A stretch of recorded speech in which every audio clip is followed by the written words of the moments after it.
Hello, good morning, and welcome back to Reaper Pro Tips with me, your host, Anne, and Disembodied Hands, Quindy, Justin, and John. How are you guys? Hello, I'm here. Yeah, I was late. Sorry. It's just been a week, and it's freezing. I hate freezing. Freezing slows me down. I want to stay in bed. We have a new mini. Uh-oh, new mini fell off the poster putty because the poster putty is really stiff. I need the poster putty. This stuff is just like silly putty. You have to knead it and make it sticky. It is. Oh, I have a blue jay out my back window. How nice.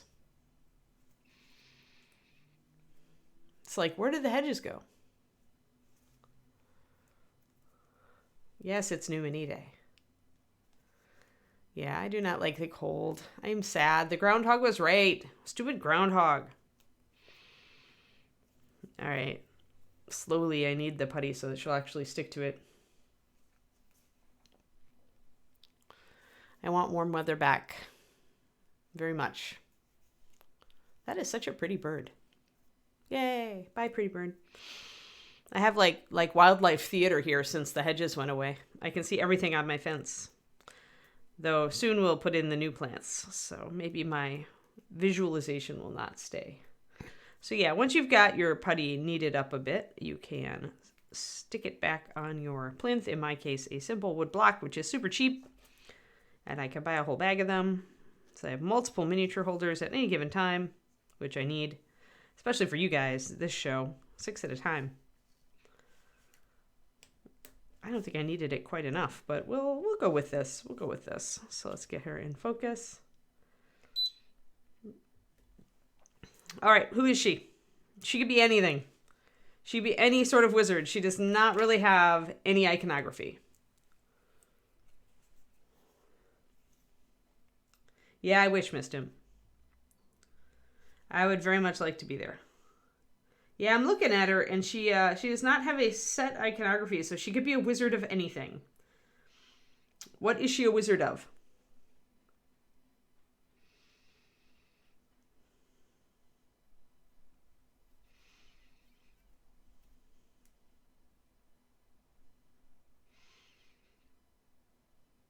She's not a priestess. She's a wizard, so she's not a priest. She is a wizard. Cheese? You think she should be a wizard of cheese? Celestial. I have celestial. A celestial suggestion on the board. I have cheese. Cheese and celestial. I can make her what did cheese like? What kind of spells like? You could have summon cheese, I suppose. You could make a cheese golem. So I have invoker, and that would be fire. I've got celestial and fire so far. We could do either of those. Chaos doesn't give me many like color suggestions. Mists would be boring because it's like all blue, gray, and white. Fire or celestial?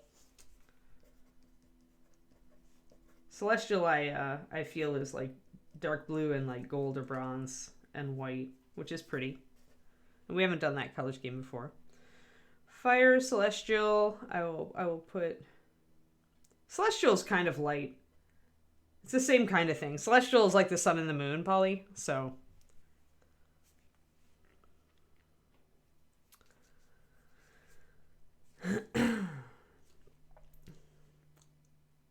Gravity, Faustian, unfortunately, gravity and time also don't, like, immediately present color schemes. That's what I'm looking for here.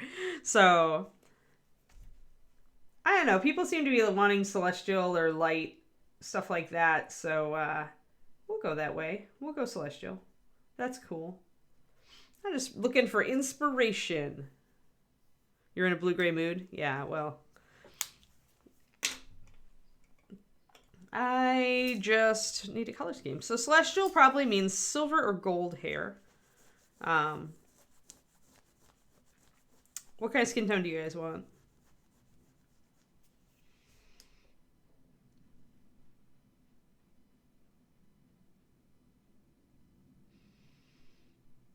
That's all right. When I ask these kind of questions, when it's not a poll, when I'm not looking for a poll, really I'm just looking for inspiration. Because I didn't really like that. I didn't have like a strong concept for this mini headed in. I just liked her. So I see tan, I see dark. Dark is of course going to be problematic just because, you know, it means we've got to draw attention in different ways, but I'm gonna split the difference there. Let's see here. What's a good... I think I went with tarnished copper with a bit of tan skin, and I'm gonna make it a little different. We're gonna go a little different. We're not going dark. We're going darker. Yeah, I could have gone storm or wind, but I decided not to. I like the celestial idea. We'll call it the solar wind. Plus, we have a lot of freehand to do. Okay, I am gonna start with a skin tone mixed from tan skin and tarnished copper. I have a skin tone in mind that I want to hit, so I'm going to just kind of mix until I get to where I want to be.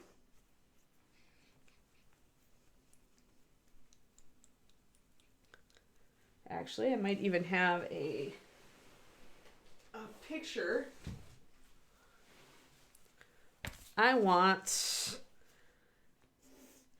something like, hold on, let me back up. I want something like this. That's what I want. So I'm going to try to mix that color. And actually, I think that this is actually an example in this book. So I might even be able to find the exact artist colors that they used. So give me a second to try to look that up and see if I can find it. Aha, there we go. So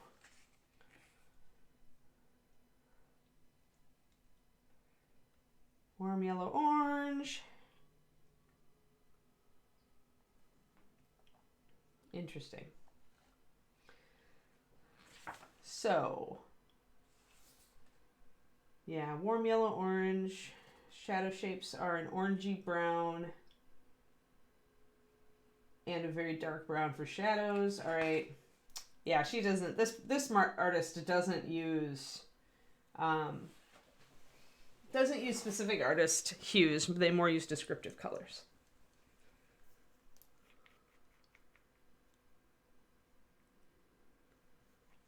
Alrighty, so here we go. I'm going to try to mix a set of colors that is going to work with that. So first I'm going to start kind of looking at kind of the mids and looking at like how this artist is blocking them in. I feel like I need just a little bit more warmth to that skin color. And then the shadows are going to be very, I think I'm right with the shadows with the tarnished copper to mix that in. And then light. Okay, I think I've got it. I think I know what I'm doing. All right, so I'm going to grab black and brown because I don't want to go too warm. I want to go colder. And black and brown has a lot of black in it. Black is going to give you a colder color.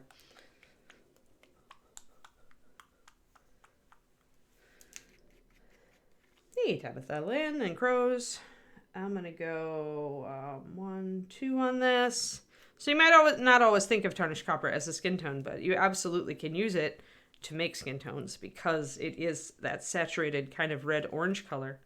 When you throw a skin tone into it, you can get a nice warm undertone to work over.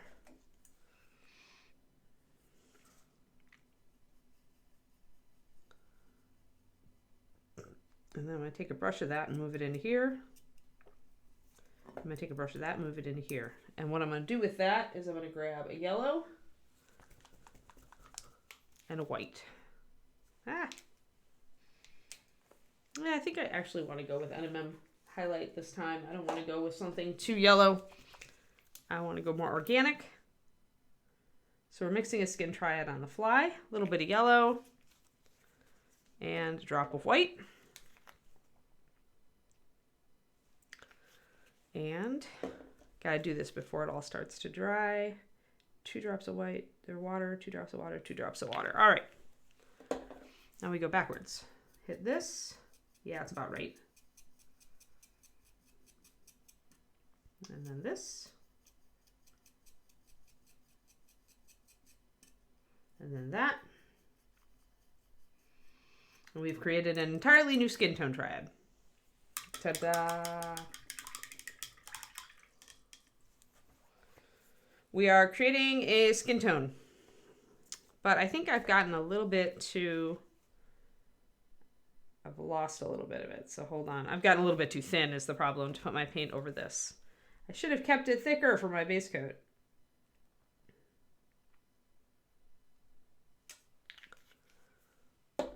So I'm going to go and thicken this up just a little bit. And then put that into there.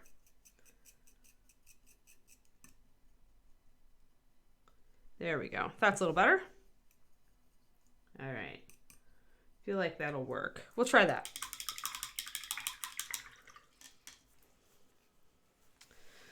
And then actually for shadows, really dark, 1, 2, 3 of the copper, 1 of the tan skin, and 1 black and brown. Black and brown's gonna really hit that, push that down. Ah, that was a lot of black and brown. Probably too much. We'll see. Yeah, that really blocked it out. See how black and brown just takes over? So let's take a little bit of that and do that again.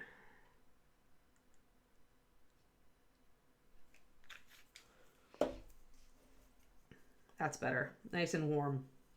And then that's a cold shadow.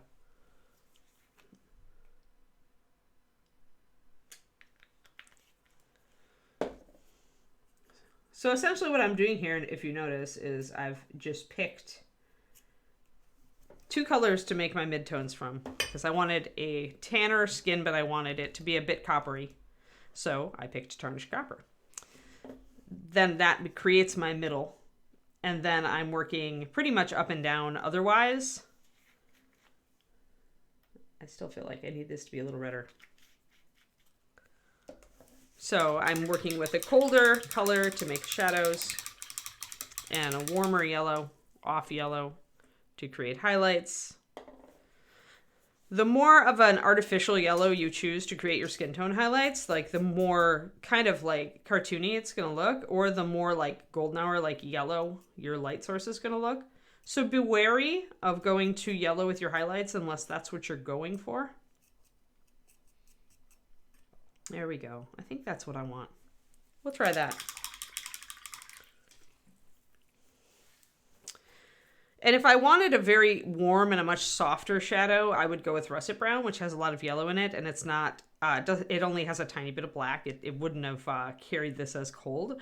But if you want a very cold shadow on the model, then you go more, you've got more black, or you add in some blue, and I may still add in some blue to that. We'll see. Anyway, let's start. And I actually want to start, I think, with a shadow.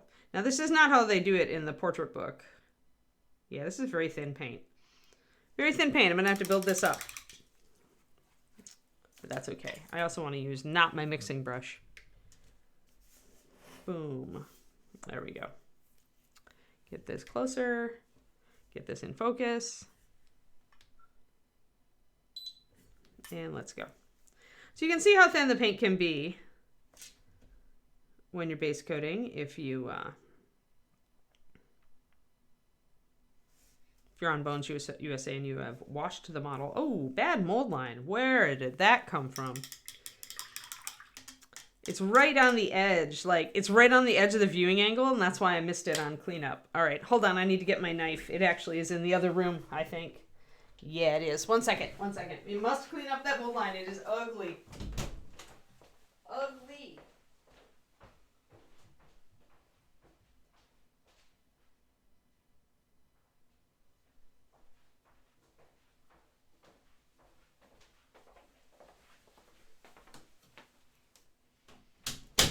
Alright. Morning, lady. We just had to find the knife because I realized Even though this model is pretty pristine, there's a line right down the side of her face there. Luckily, it's on the edge. You know, it doesn't go over any features directly. It is right at the edge of the eye, but we should be able to take it off just with a light scraping.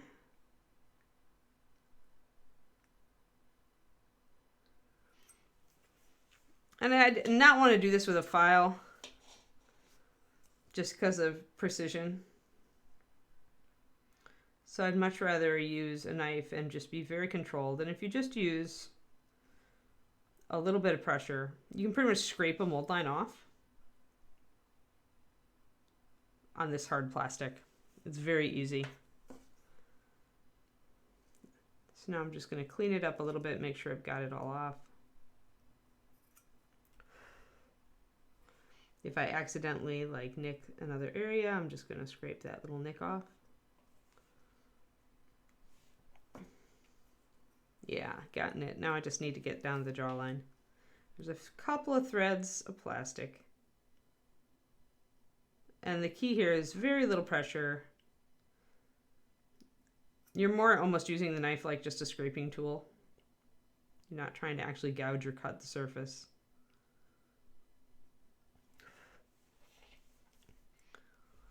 Need a little bit more. I can see just a tiny bit. And if you feel like you might be still having a few threads of plastic, you can grab your brush and kind of scrub at the area. And sometimes when you've just got little errant bits of plastic that are clinging, that'll take them right off.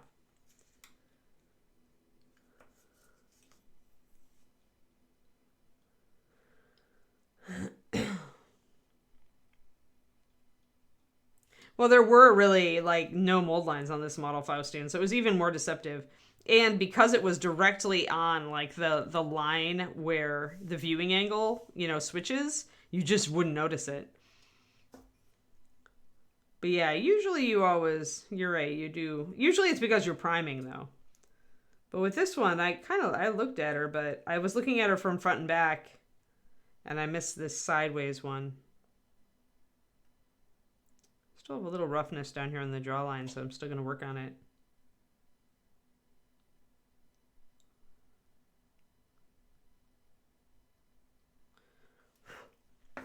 All right, now I feel like I can grab a tiny file, and I mean tiny file.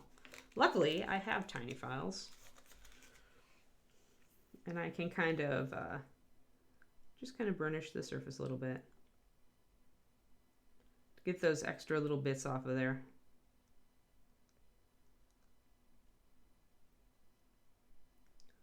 Gotta be careful with the file. And files can leave like kind of an irregular texture on plastic, especially on bones. I wouldn't use them on regular bones. I use knife. But on Bones USA, sometimes. Yeah, and I still feel like there's a little bit. Yeah, this is a little bit of a troublesome mold line. It goes down to the bottom of the jaw, which I have to address now. There. I feel like that's better. Yeah, there we go. That looks smooth.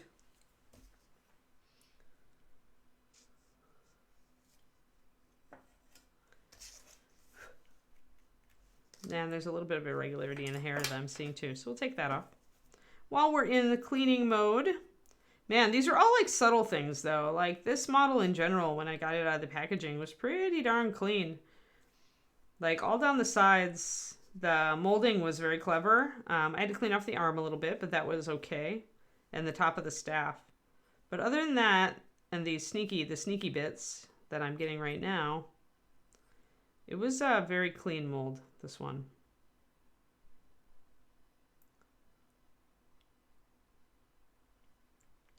All right, I think we're good. Resuming.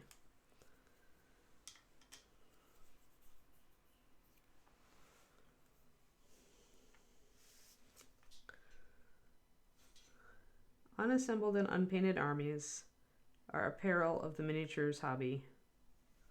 It's a thing.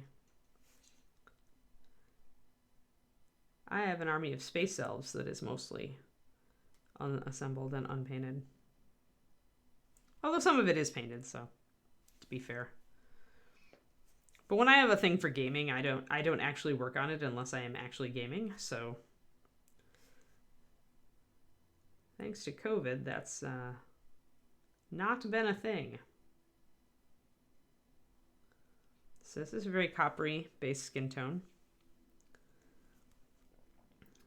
Remember, your color will always change as you progress on the paint job and add in highlights and shadows. So although it looks very coppery now, it will shift a bit. Hello, Tristoma. Yeah, well, I feel like, you know, as you, just like everything else in this hobby, as you progress and do it, and you just get into doing finer and finer work as your control gets better, until you get to the point, Faustian, where you're just like, all right, that's not too bad. I mean, hers was actually not bad. I mean, I could reach it. I could reach it without actually like getting too close to anything except maybe the ear. So it was actually pretty good. I mean, I didn't get like 100% of it. I'm seeing a little bit of roughness that's still there, but considering it's not on the viewing angle, I think I'm just going to go with it. She doesn't have much skin showing. She's got a lot of armor, but she has some skin. And I have to decide if she's wearing gloves or not. And sometimes, most of the time, this is not like too, like it can be hard to tell. Like when you've got bracers, but it doesn't necessarily show gloves, you have the option of choosing to give her gloves or not.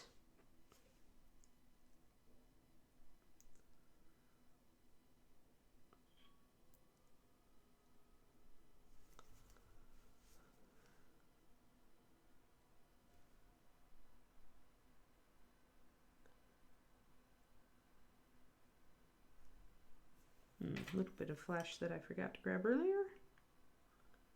I actually did clean these models, all of the new ones. I spent some time prepping them. Another one. Just a little bit extra. There we go. So me, I'm kind of feeling like these bracers are like bracers of protection or something. And she has bare hands. Especially for a wizard. If you have to make like precise like gestural spell trigger components, I would think that you would not want to be wearing gloves. I mean, that would just be me. Yeah, the clear coat trick is fine. I use that. I don't use it very often. It depends. I mean, pitting is one thing. It works great over pitting. But for little mold lines like this, and this was actually a ridge, so the clear coat really wouldn't work very well here. Like, there's a whole bunch of ways to deal with rough territory on a figure, and it can be pretty specific, like which trick is best for which kind of thing, which kind of issue. I don't think anything is a one-size-fits-all, except maybe green stuff. But even then, like, green stuff's not ideal to address pitting, because there's just usually a lot of it, and you only need a thin skin, and getting green to go that thin and blend in can be a pain in the butt. Just building up this skin tone a bit here. And I need to get her hands as well. Honestly, Sojobo, usually when there's a mold line in the hair, it's going to cut across, and I will honestly take a knife and just kind of do little scooping motions to get the lines out of there. And then I'll figure out which side of the line needs to be like kind of, you know, which side of the line is sticking up, and I'll go at it from the opposite direction to scrape it down so it's level. Then I will take a file with an edge. So in this case, like one of these little files, and I will use that edge to make sure that, you know, it's smooth in those cracks between the hair strands. So like I will go, you know, kind of like this, just to make sure that I'm taking off all that residue. That's my 3 stages for getting rid of mold lines in hair. If the hair is very complex, then I will use green stuff and just sculpt the mold line out of existence. So it really depends on how nasty it is. If it's just a simple line across the top of the straight hair like this, though, using the knife to kind of like, chisel it out, slice down the edge, the ledge of the mold line, and then using a file to take it down and make sure you've got some of the texture still there. That's really the 3 steps I use.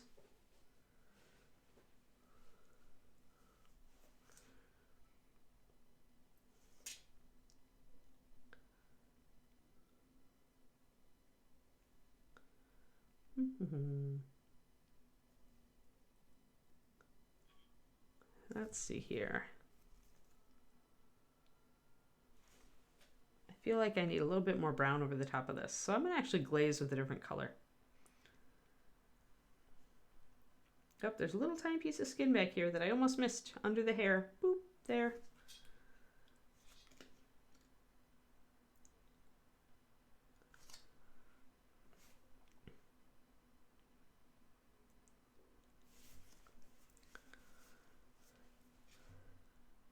So I do feel like I want the skin just a little bit more brown. Just going to build up some colors over the top of this.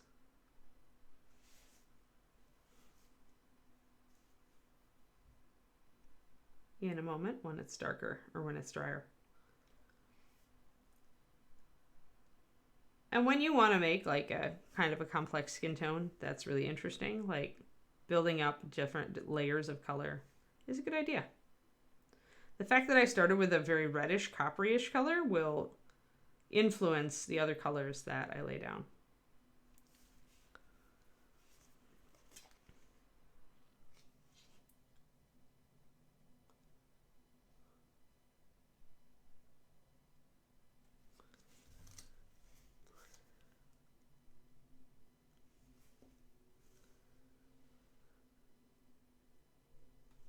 So right now the skin is very red, but we're going to take it another level.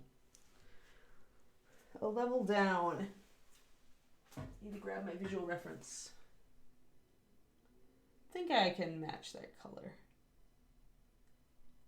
But there are a lot of reds in this skin too, so interesting. All right.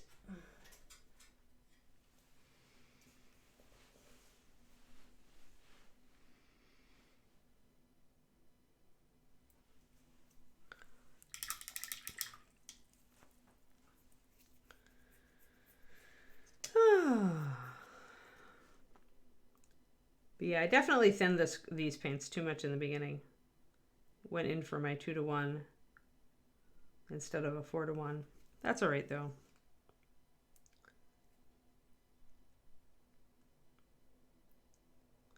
I'm gonna get a mixture together of, actually I may use this brown. I may use my black and brown plus the coppery color and do a it's kind of this warm brown here. Just pop it over there. May not be quite golden enough for me though. I don't know. I may pop a little bit of rich leather into it. Whenever I want a not yellow, it's rich leather all the way, guys. Yellowiest brown. Brownest yellow ever. There, I'm going to use like half a drop.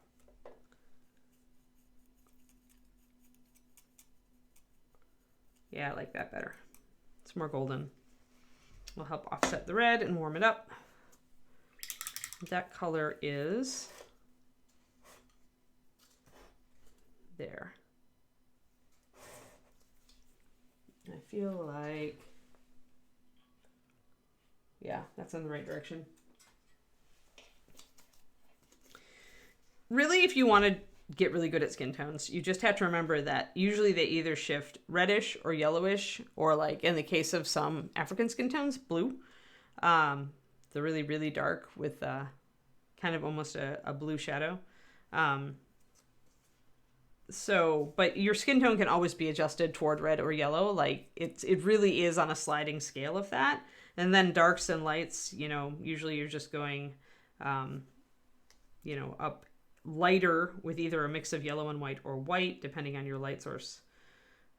And your darker tones tend to be darker browns that can be either warm or cool. And that again depends on the light source and what's around the figure. And kind of also the feel that you want to give to the figure.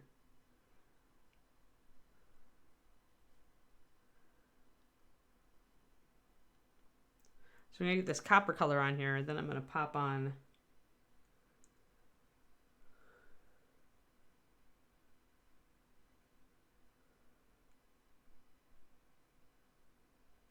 yeah, that's why I told you to be suspicious, Twisted Oma. The groundhog has betrayed you. When you were like, maybe I should buy plants. And I was like, I wouldn't. But it depends on your climate. But obviously, yeah, you had a bit of a shift. I never trust February. February is not trustworthy, in my opinion. It's the least trustworthy of months. It's even worse than November.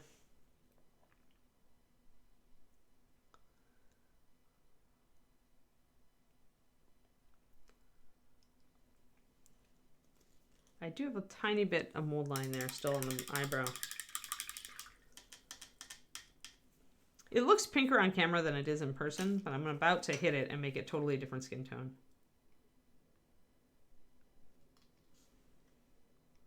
Just got a little bit of, residue there. Just took it off. All right, I'm gonna grab my lighter color, block in some light, which is gonna change the feel of the piece.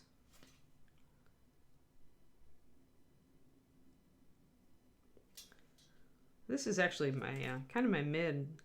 I started with kind of my coppery shadow. I'm just going to get some things blocked in, and then I'm going to glaze this. So kind of bringing in some highlights here in a very blocky manner, which I typically don't do on 28s, but I wanted to play around a little.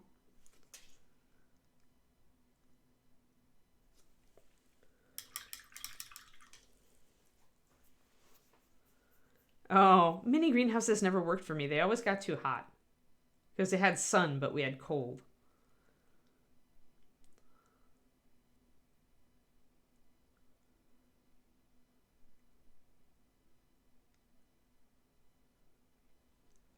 Honestly, you could paint it either way.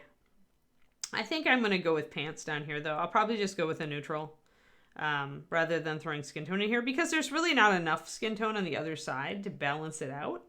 But yeah, you could choose to do it either way, though. You could do bare skin here, or you could do trousers.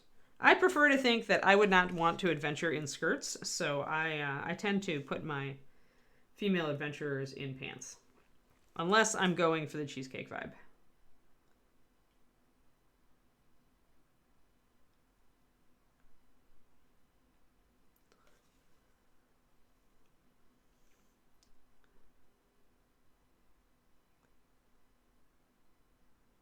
Highlight, highlight, highlight. Highlight, highlight, highlight. Bringing in just some light here. I'm going to hit it with a dark in a moment, but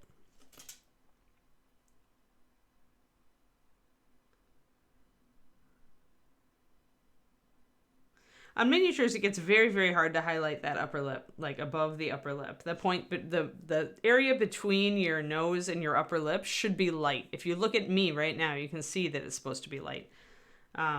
Like if you've got an overhead light source.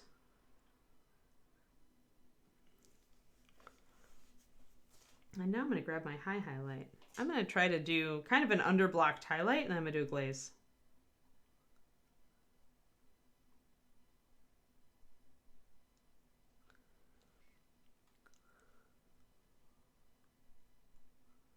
So really pick up the light as if it's coming here.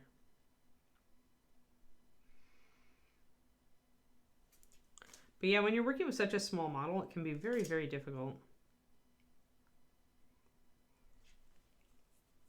to get that area, because it almost doesn't exist on a lot of models, this area between the nose and the upper lip.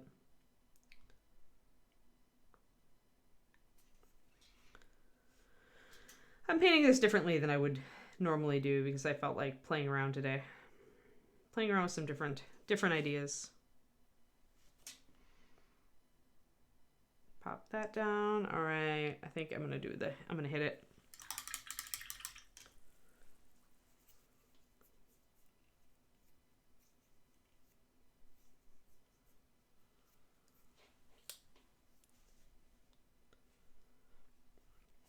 Texas always betrayed me like that, Twisted Oma. Like, it always would go to 80 and then it would drop to 35 and all the plants would die. Like, always. I remember that. Like, killed bonsai trees every year. I'm going to glaze over this to see if I like it.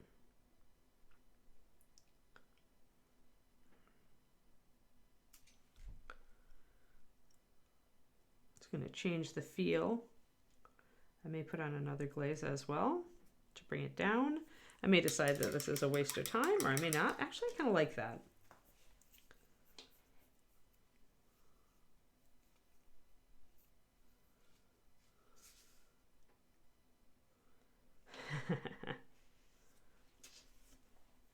Now, let's not be dissing other manufacturers. Even if it's true.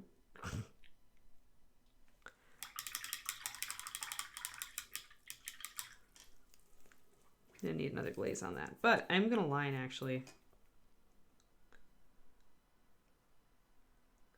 In reality, the technique I'm using on this right now is one that's better suited for a bust, but with the underpainting with like mids and reds and yellows and stuff like that. But I'm gonna come in and kind of line where the hair meets the face. I kind of want that reference point. It can be hard to judge lights and darks when you're up against primer or, in this case, bones material. Over the years, I've found that if I add in even lining, it kind of puts things in perspective. It's hard for me to judge how much I've highlighted or shaded a skin tone or the real color of it before I put in that lining. And putting in that lining just tends to change the appearance.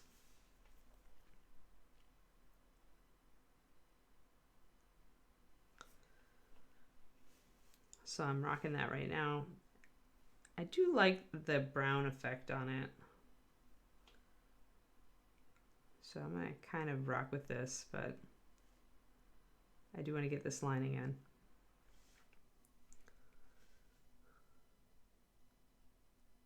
And those of you who know me know that this is something I typically do is I will work on the model in sections and I will line around each section as I do it, both to give myself a feel for lights and darks relative on that one section, and also so that I can feel, you know, like it's a more finished piece of the model. It's just an idiosyncrasy, but it's something I like to do. Don't know anybody else who paints like this. It's just something I started to do to influence myself to paint models, to finish models. I found that if I finished it in small pieces, I would get models done. Whereas if I tried to base coat the whole thing, I would totally lose oomph.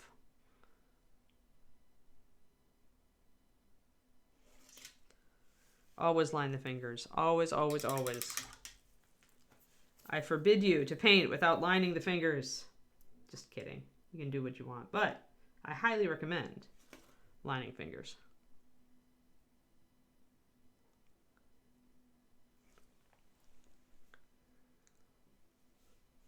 And that includes fingers out here. Hello, Joe Skynet. Nice to meet you. We are mucking around with the skin tone on this model. Mucking around is really the word for it, too. I decided I wanted to try to duplicate a portrait skin tone, kind of the way an oil painter would do it. And yeah, we're just mucking around. Although I think it's going to come together in the end.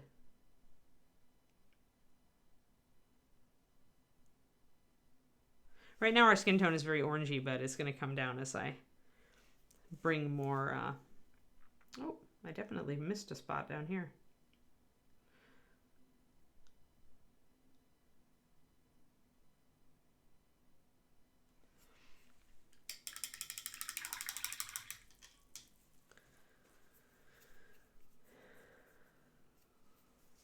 Alrighty. Let me get some of my base skin tone here. Actually, I'm annoyed at my base skin tone. I need to remix it. My tarnished copper does not want to play nice with my tan skin, and I'm going to make them work together no matter what I do. Mostly my base just got a little bit thin, and that's the problem. So let us remix up this copper and tan skin color. So our total colors, let us back up. So right now, we're kind of working on this. With this coppery color being the base for our skin tone. And I want to put definitely more browns in it. So we will get there.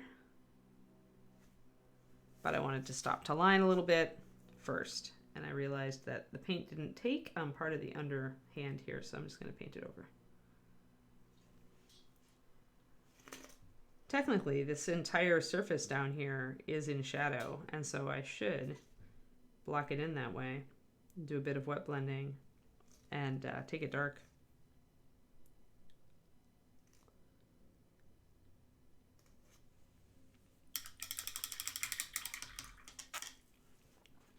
All right, paint out of frame, back in close. So we're working. That's too bad, Tabitha Lynn. At least you can still order. And honestly, if you order from Reaper's website, you always get the freshest paint. You know it hasn't been sitting around. I wouldn't order it if you're freezing where you are. I'd wait until the weather warms up a little. Just because paint can freeze and it can wreck it. But when you order straight from Reaper, you always know the paint you get is the freshest batch. And you know it hasn't been sitting around on a game store shelf for like 3 years.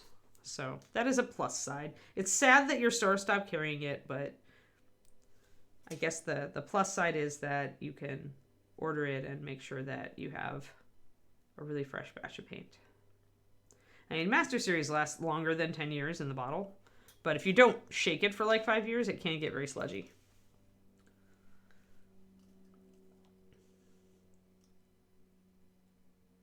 Nice, Julia.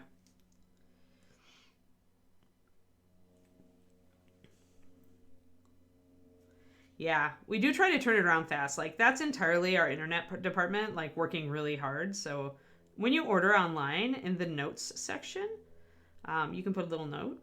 And the internet department, like, really always loves it when you, like, express appreciation for how fast and what a good job they do.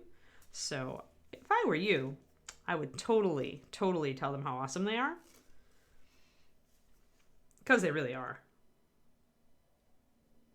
And they do work their tails off to make sure every order gets shipped as fast as possible.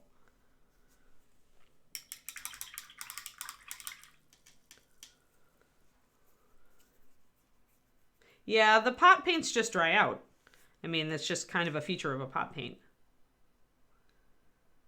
So Citadel having their paints in pots means that if it sits on the game store shelf for 5 years, it's gonna be dry. That's why the dropper bottles, I always like them better.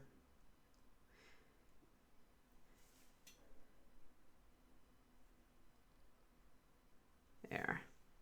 So a little bit of lining, just making sure I've got that line between the skin and where it hits the clothes. Need to get the back of the model back here. And then we'll go back to, now that our skin is nice and dry, we can do more glazing. I am definitely going to go for light on the front on this figure, I think. Light on front and light on back evenly. I'm going to do a Sergio on it. So light from above. But it means I'm going to be putting more light here on the front of the face than on the side of the face. All right, so that's lined, that's lined. This needs a line. And I'm not lining using a liner color. I'm actually lining with just a very dark brown, which is going to give us a less cartoony shadow. Once I cover a lot of this up, like with her hair color and stuff, it's going to give us a more realistic effect. If you use black or a very, very dark color like walnut, especially if your lines are heavy, you'll get a more cartoony style, which is absolutely suitable for 28mm models. And the softer your lining and the more you integrate it with your actual shadows, the more naturalistic your paint job will be and the less cartoony it will look. So that's something to like experiment with as you grow as a painter, to try to figure out what style you like, right? And it's not just like, I mean, a lot of people do blacklining on chibis, but you can also do a more naturalistic style on chibis, and you don't have to limit blacklining just to chibis. You can use it anywhere.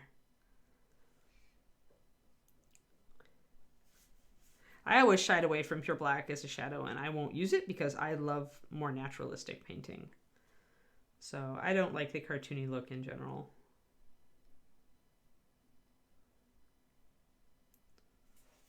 And I'm going to shade underneath the arm here as well. And when I'm doing this, like if there's a drop shadow, I'm just going to block it in with my brown.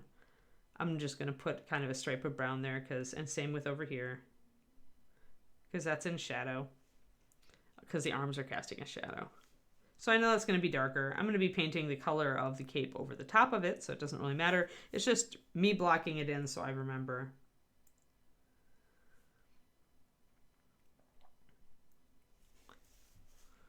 Alrighty. And then a little bit around the thumb here. There. We've got some nice... You can see how that makes the skin tones really stand out.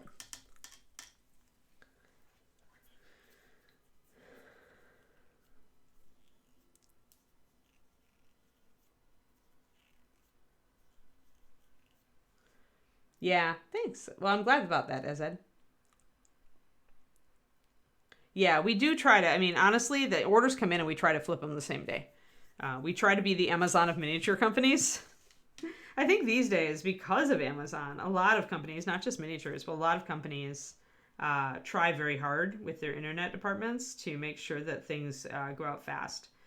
Amazon has kind of raised the bar. I remember when you'd order something and then maybe you'd have to like wait 5 days to get a shipping notification, and then, you know, you'd wait another 5 days for it to get to you, and that was pretty good. But now companies seem to be focused on the fact that people don't have the patience for that anymore. Uh-oh. I've gone yellow. There, now I'm black. Now I'm back to the regular color. Okay. So now it's time to start blocking in more of those highlights. And I am going to end up glazing with this brown, but I'm going to take it down gradually. Yeah, be careful with the stainless steel, Ezed. Make sure it's good quality. So if you're ordering stainless steel balls like from Army Painter, I think those are decent quality stainless. Not all stainless is the same. So if you pick up something like cheap that's not meant to be used in paint mixing, be aware they can rust. Stainless can rust, especially lower grades of it, and that will wreck your paint. So, but if you got like the Army Painter stuff, you should be okay. It's just that we had a direct experience with that, so that's why I always warn people, be careful what you use as a paint agitator.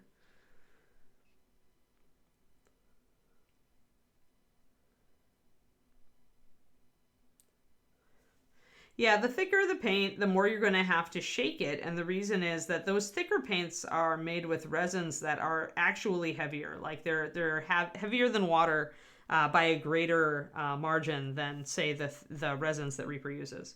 And so that's what makes the paint thicker, and it makes it cover better, but that means it falls out of solution easier, and it also means that over time, if it's not shaken, it will go bad faster because all of those resins will kind of cake together on the bottom.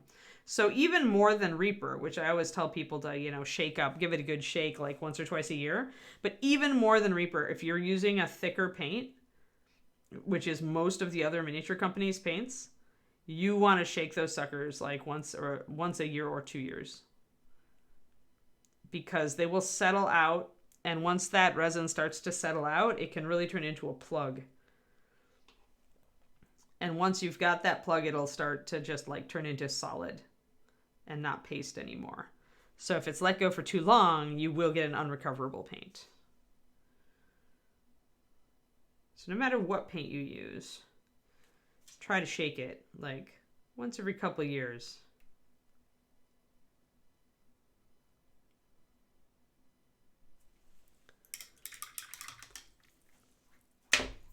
Yeah, hematite is non-reactive, so yeah.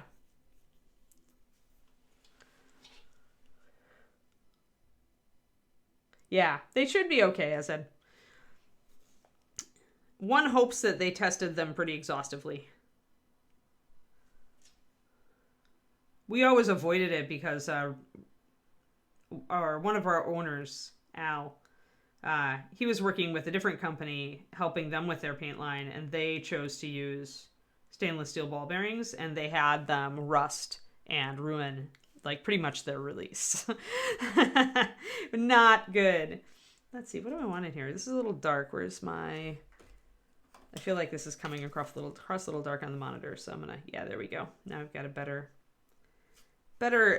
Sometimes when I'm just working with the bones against the gray, everything goes a little dark, so I'm gonna put that black base back there, and that'll help lighten it up on the camera.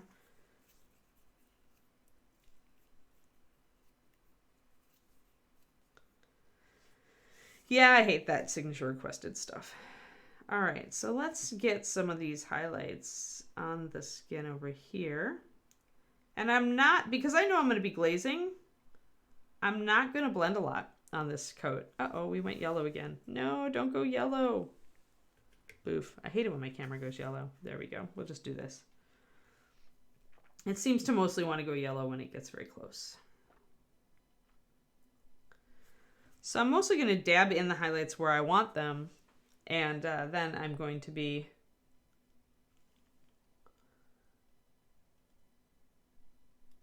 glazing over the whole thing.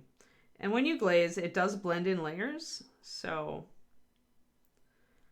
that's why I'm not going to really sweat it a lot about making a blend right now. I'm just going to kind of put my highlights where I want my highlights.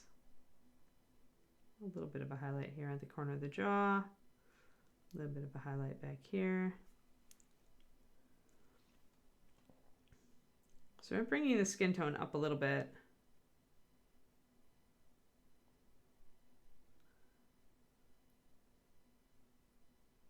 Yeah, and now that I'm painting this, definitely these are hands and not gloves, I would say.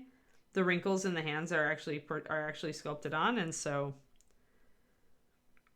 realistically, I would say that these are not gloves. I'd say you probably could still get away with painting them that way and just not emphasize the creases in the hand.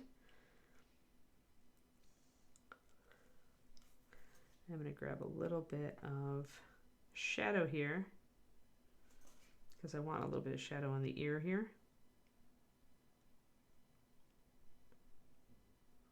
And I want a little shadow underneath the ear on the neck.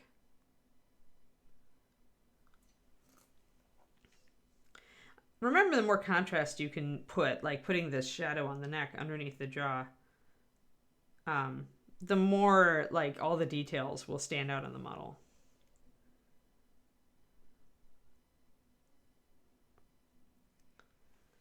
All right, a little bit more highlight, and I'm going to glaze again.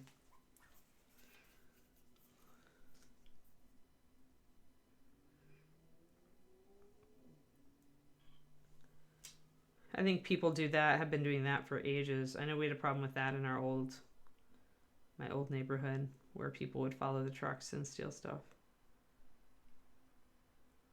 Sadly, it is not a new thing.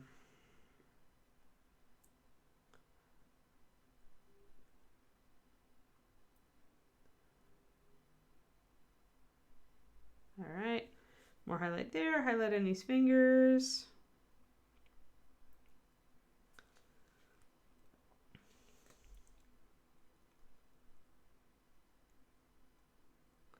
Now, one thing that is hard to transfer from when you're using a recipe that's for oil painting and you're trying to transfer it to miniatures like I'm doing here is the problem is that oil paints are definitely like more transparent in general than miniature painting paints.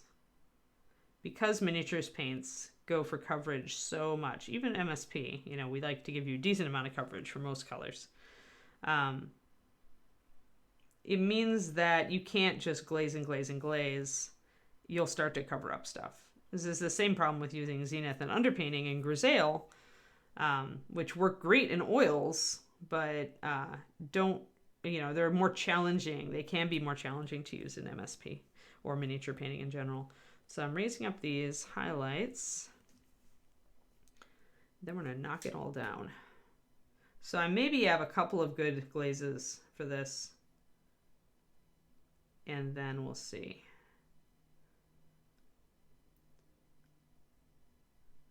Now the good thing about acrylics is that obviously I can go back and re-highlight and re-glaze very quickly instead of waiting for ages for things to dry. So that's the plus.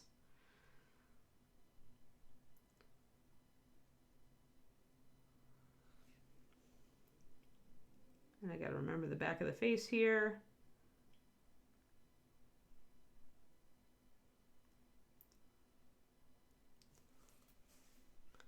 The face is just a little weird here. And it's, I think, just mold line compression, like the way the angle of the face is. But it's okay, you can get around it. Just remember to get a bit of a shadow here for the back of the face by the arm up here. I'm going to block in a darker shadow on the side of the face.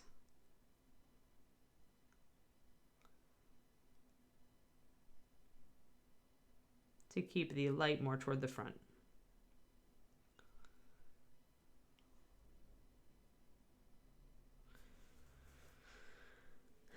So now I've got kind of that shadow. You can see it on the side of the face, but that's all right. Because we definitely got a light source here, so we're good. All right, one more bright highlight, and then I'm going to glaze.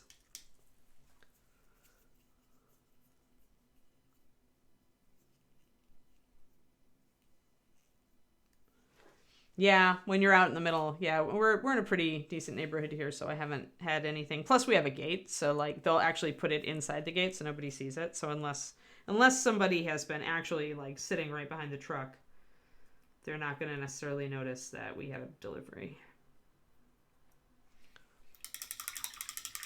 Oh, we got a little yellow again. No, quit being yellow.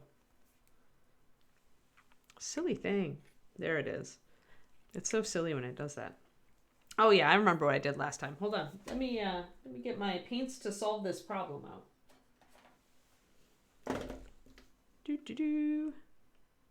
There. Now our mini should stay good. I find that if I throw the red and blue in, then we'll be better.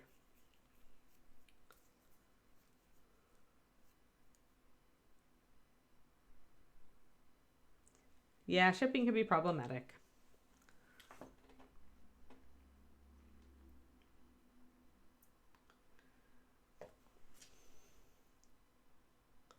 All right, I'm gonna raise up this highlight.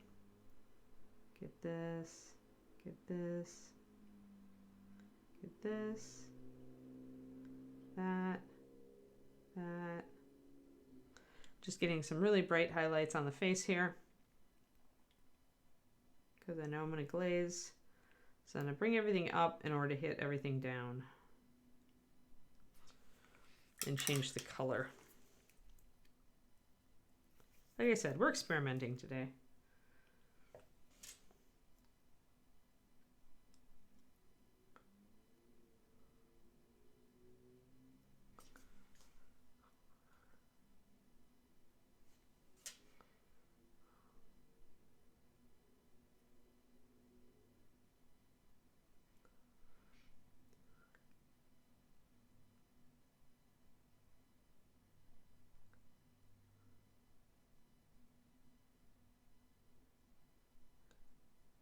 There we go, and a little bit on the fingers here.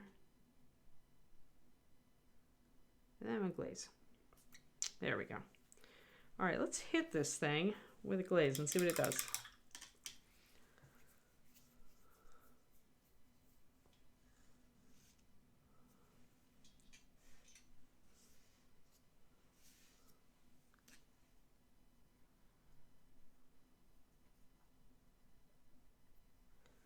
So we're glazing with a very brown color here, which is actually one of our colors we mixed up, this brown right here, which is our copper with some black and brown in it.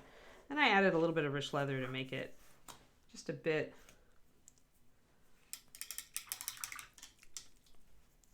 Uh-oh. Come back, colors, come back. Get the yellow out of my miniature. There we go. Okay. I'm going to glaze pretty quickly. I'm going to do it what I call a spot glaze.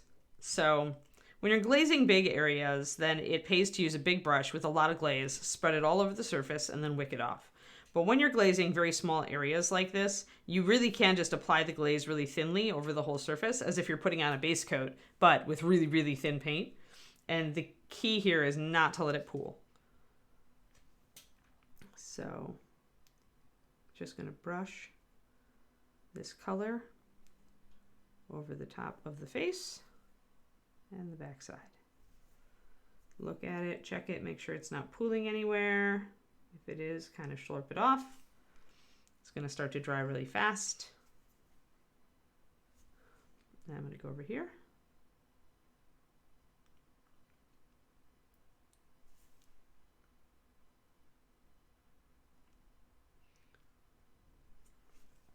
And I'm going to go over here.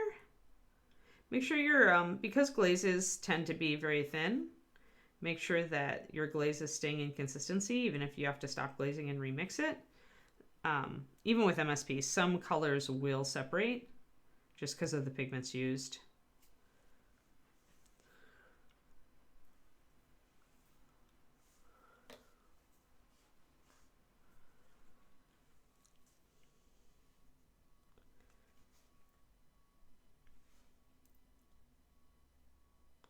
So what I did is I took this coppery color, and by applying a glaze that's more golden brown, I pushed the skin tone browner.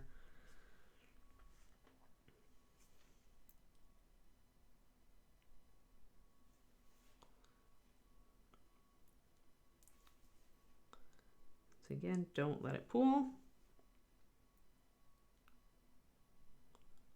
There. So now we push that skin tone a bit darker.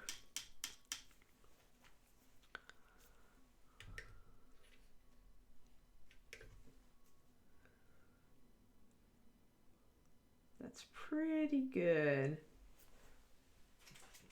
Comparing, I still feel like I need a little more yellow. So I'm going to pop my highlights, and then I'm going to actually do probably rich leather.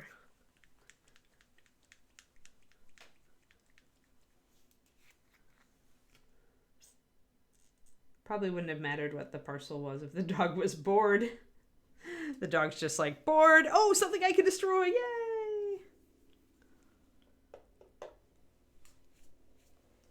She's getting there. I feel like I don't quite have the color I want, but I'm getting there. Skin tones are tricky. And often we'll get very good with, say, like a rosy fair skin tone, or we'll get very good with dark skin tones. But then when we go and try to pull off something new, like a Latinx skin tone, we find that we kind of fall down and we're just like, oh noes. And that's why I wanted to say earlier that, skin tones are always, it's always like, is it too pink or is it too yellow? Like, you always are kind of sliding back and forth on that continuum. So if you are struggling with a skin tone, stop and ask yourself, is it too red? Is it too yellow? And in this case, when I looked at my reference, I'm like, I'm missing some golden tones.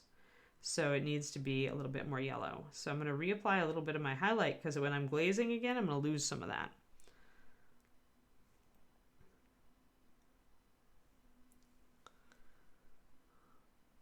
And then I'm going to do a really thin glaze with rich leather. Rich leather is very yellow. It's the yellowest brown ever, or the brownest yellow ever, as I tend to say.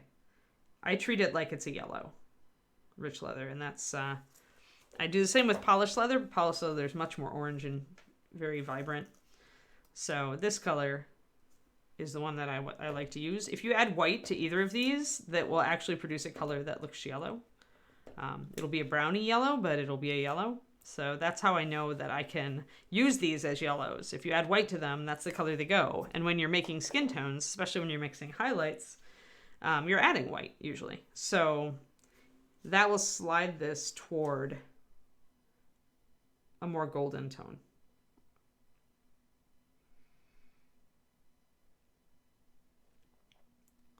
Just going to pop in, like I said, popping in that highlight again.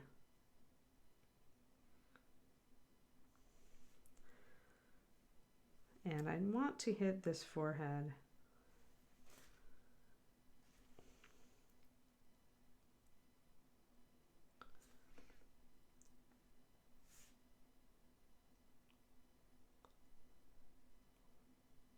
I want to lighten up that forehead a bit. All right, now let's get some gold tones on it. Oh, except I forgot the fingers. Let me get those. So this is a very organic way to like focus in on a skin tone where you're just shifting it with glazes. And then maybe you pop in for a last highlight.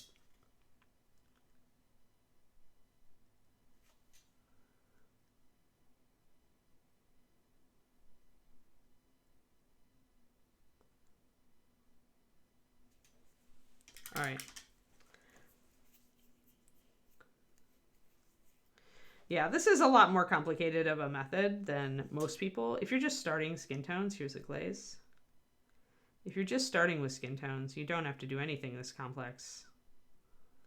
So I'm glazing this yellow, or this brown rich leather over the skin to give it more of a golden cast.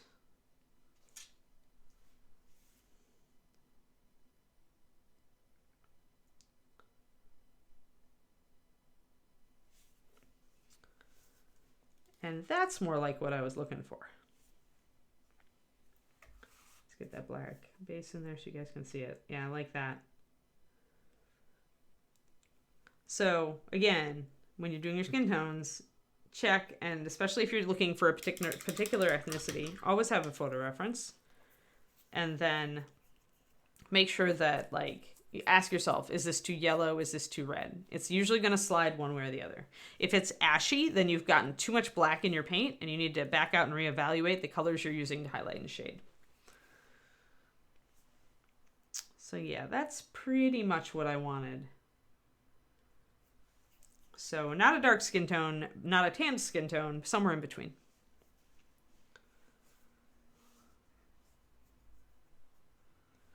So now if I want to bring that up, I think I'm gonna mix a little yellow with my highlight color. Oh, and just to show you guys what color that glaze was, when you thin rich leather down, it's very obviously a yellow. Look how yellow that is. But it's not a bright yellow, and that's key, right? You want it more natural. So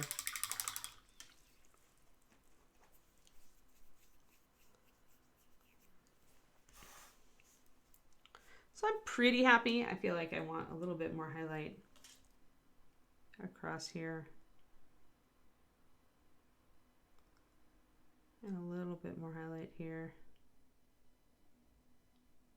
So now after glazing, I'm going to come back in and I'm going to kind of reassess, like, if I have all the highlights I need.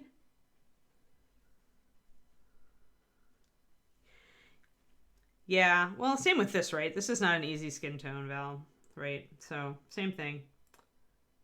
Sometimes if you want complexity, like, and skin is definitely a place where you can get a lot of color complexity. Doing a lot of different glazes and layers is it's going to give you what you want. There, that's a little bit better. And the key is, if we want to keep the skin tone quite brown, then we need to limit the area of the highlights. We need to pay attention to their placement. And we also need to make sure we bring in some more golden brown tones where applicable. Don't let your highlights totally take over. Remember that the basic rule that I always tell you guys is, you know, whatever the majority of the surface, whatever color it is, that's what color it's going to look like overall. So if you want the skin tone to be more brown, we need to limit our highlights a little bit and bring a lot of the skin tone down more toward the golden brown color that we're seeking. And you can do that by just paying attention to where your shadows are likely to go, because shadows is one way to sneak in a darker tone on an area. I think this is looking okay. So I'm essentially taking a bit of that rich leather mixed with a little bit of my brown shadow color, and I'm bringing it in and making sure that my highlights are smaller, but that I still have a lot of brown in the skin. She looks a little less pink in person.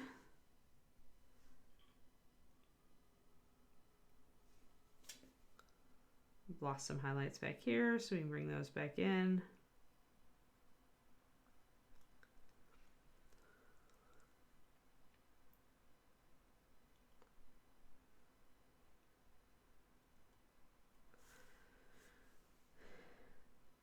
Just remember when you go highlights, no matter what way you're shifting your skin tone, your highlights should go more golden because the light usually has a bit of that, a warm cast to it.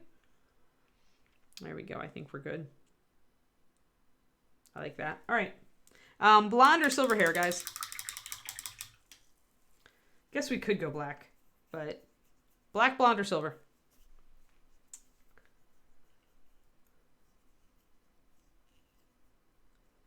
We're doing a celestial wizard, Pendrake.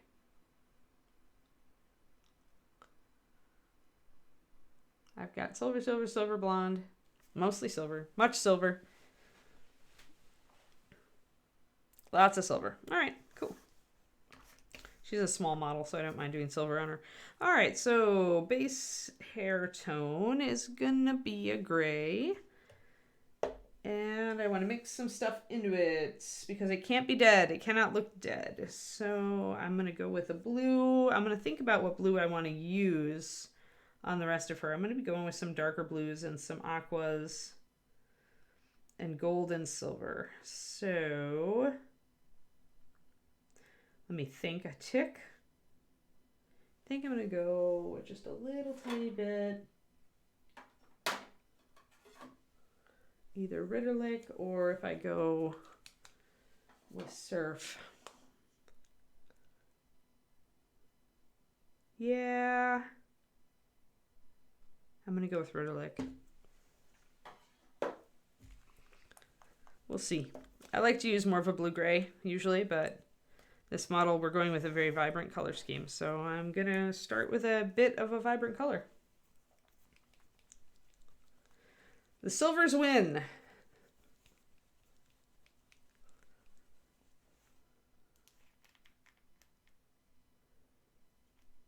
It is Pendrake, but essentially what a celestial wizard would be with like a wizard of the sun, the moon, and the stars. So I'm going to go with dark blues and cerulean and gold and silver.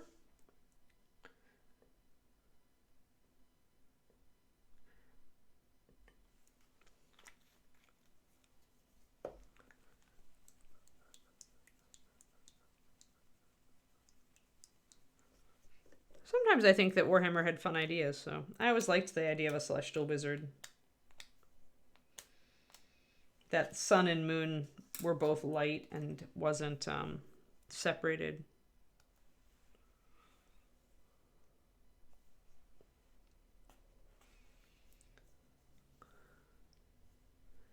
So I'm stealing that.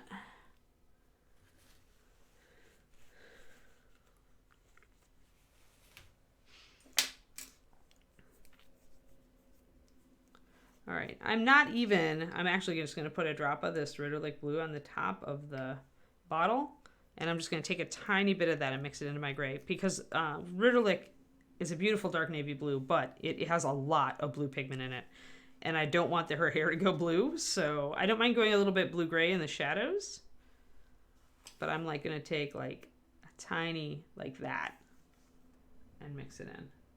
And even that is going to shift it hugely blue. You guys want to see how seriously blue pigment? Seriously blue. So I'm going to have to load more gray into this because it took it so blue. So when you're using these dark blues from MSP, remember the blue pigment load in them is high. When you're trying to mix just a little bit in to like give a neutral a little bit more life, you need to keep that in mind. I always use cloudy.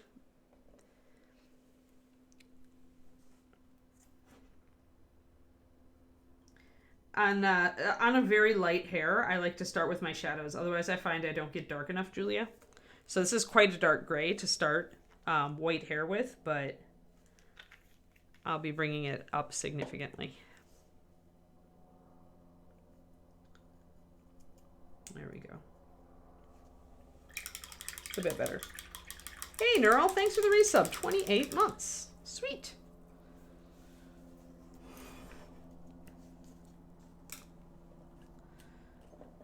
Alrighty, let's get this down. Now it's still pretty blue, but I think I'm going to work with it. It's almost the same shade, almost identically the same shade, you'll notice, as the base bones material.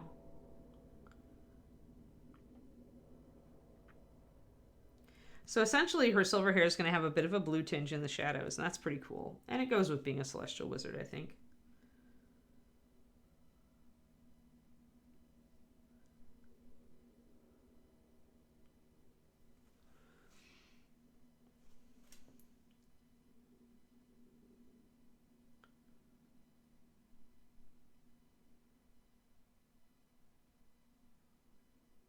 There we go. So I'm leaving a little bit of that line in between the skin and the hair. Now, the fact that I've gone with a bit of a blue shade to this is going to really bring out the bronze tones of the skin tone because it's complementary colors. So they're automatically going to make each other look more intense. So the fact that the skin tone has a really strong kind of orangey, bronzy tone means that it's going to make the blue, the hair look really blue. And the blue hair, the blue tint of the hair is going to make the skin look even more bronzy. So they're going to essentially activate each other. This is what complementary colors are good for.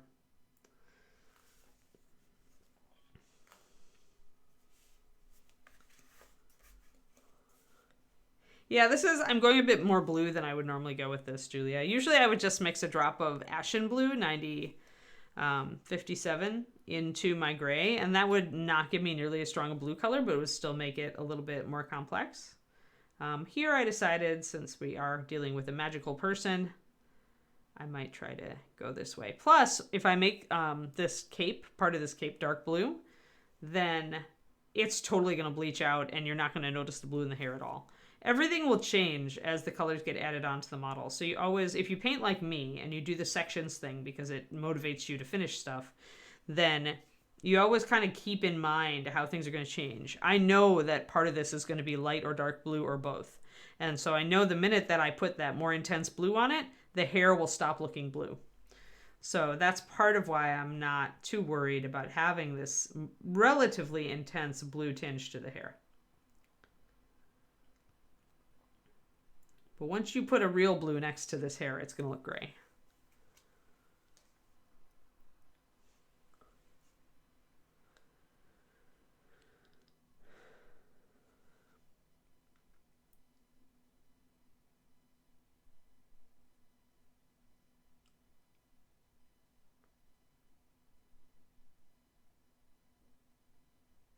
Let's see here. Oh dear, it's almost 11. Time flew.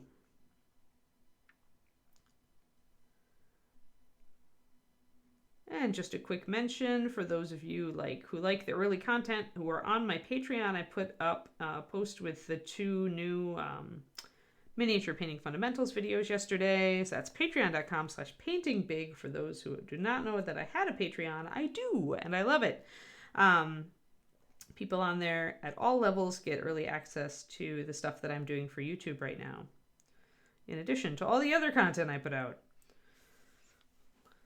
So we've got a top 5 tips for new painters on there, and then I did a really short one on additives, with just some of the basic additives and the stuff you should know since it is geared toward new people. There we go. All right, so we've blocked in the hair with that silver blue, which is pretty actually. I like it. It feels celestial and magical.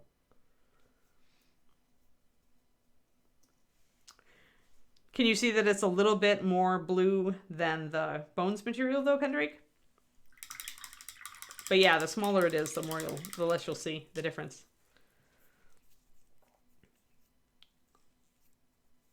So we won't get further than this, but this is a pretty good start, and we'll layer some lighter gray and then white highlights over the hair next time we come back. No, it should be. This little nubbin that comes out here is not the thumb. I at first thought it was, but the thumb, it very much ends there.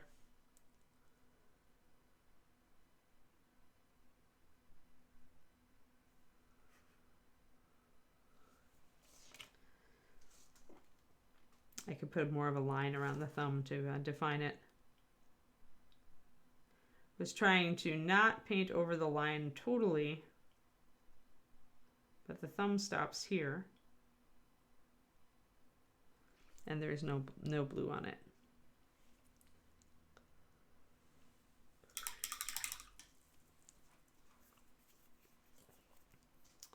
Yeah, on my monitor and in person, the hair definitely has a blue shift to it. There. Touch that up. Excellent. Excellent. All right. I'm going to line around that real quick. We have some time since I started late.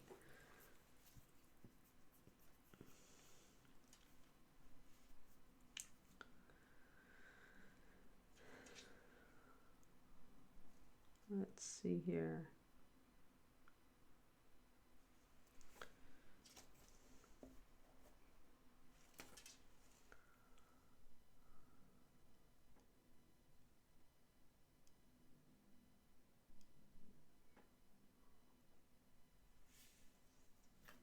Oh, I accidentally lined over the hair tie there. That's fine.